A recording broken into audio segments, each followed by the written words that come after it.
মজলুমের কান্না কখনো বৃথা যায় না। জীবনের কোনো না কোনো সময়ে এর প্রায়শ্চিত্ত আপনাকে করতে হবে।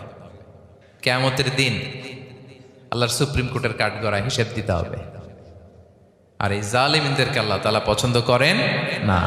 এবং সবচেয়ে ভয়ঙ্কর ব্যাপার হচ্ছে, আপনি যখন কারোর উপর জুলুম করেন, ওই মাজলুম আর আল্লাহর মাঝখানে কোনো ফারাক থাকে না। আল্লাহ ওই ফারাকের পর্দা উঠায় নেয়। বিষ্ণুই বলেন, ইত্তাকি দাওয়াতাল মাজলুম, তোমরা মজলুমের বদদোয়াকে ভয় করো, খবরদার। কারণ ফাইন্না লাইসা বাইনাহা ওয়া বাইনাল্লাহি হিজাব, তার আর আল্লাহর মাঝে কোনো পর্দা থাকে না। দোয়া করলেই ওটা আরশে যেয়ে কবুল হয়ে যায়। লিমিট ক্রস করলে আল্লাহ তাআলা পছন্দ করেন না। লিমিটকে কেউ যদি ওভারস্টেপ করে, ক্রস করে, আল্লাহ তাআলা পছন্দ করেন না। সীমা লঙ্ঘনকে তিনি মোটেও পছন্দ করেন না। এবং মজার ব্যাপার হচ্ছে, আল্লাহ কেউ কোনো অন্যায় করলেই সাথে সাথে পাকড়াও করেন না। কেউ ভুল করলেই আযাব দেন না। কেউ নাফরমানি করলেই আযাব পাঠান না।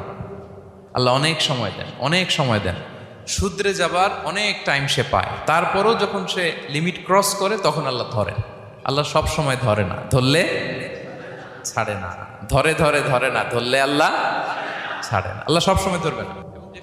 এবং যে সমস্ত জাতিগোষ্ঠীকে এই পৃথিবীতে আল্লাহ তাআলা আযাব দিয়ে ধ্বংস করেছেন, তাদের স্টোরি যদি আমরা খেয়াল করি, আমরা দেখব যে তাদেরকে আল্লাহ অনেক সুযোগ দিয়েছেন ভালো হওয়ার, শুধরে যাওয়ার।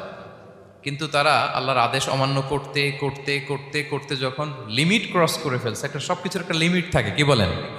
We all should know all limits.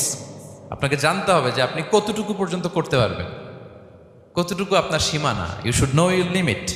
এই লিমিটটা আপনার জানতে হবে। তারা যখন লিমিট ক্রস করেছে, আল্লাহ আযাব দিয়েছে। আপনারা সামুদ জাতির নাম শুনেছেন? তাদের কাছে আল্লাহ তাআলা একজন নবী পাঠিয়েছিলেন, নাম হচ্ছে সালেহ আলাইহিস সালাম।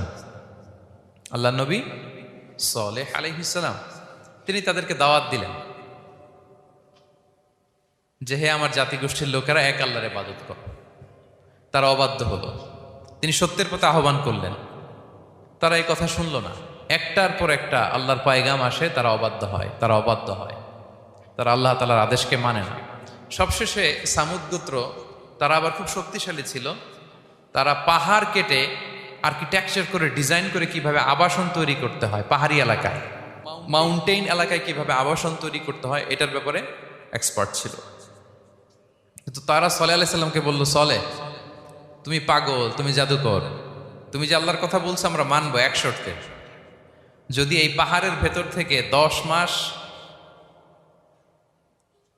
গর্ভধারিণী একটা উট যদি বের করে আনতে পারো, এমন একটা শি ক্যামেল উট যদি বের করে আনতে পারো, যেই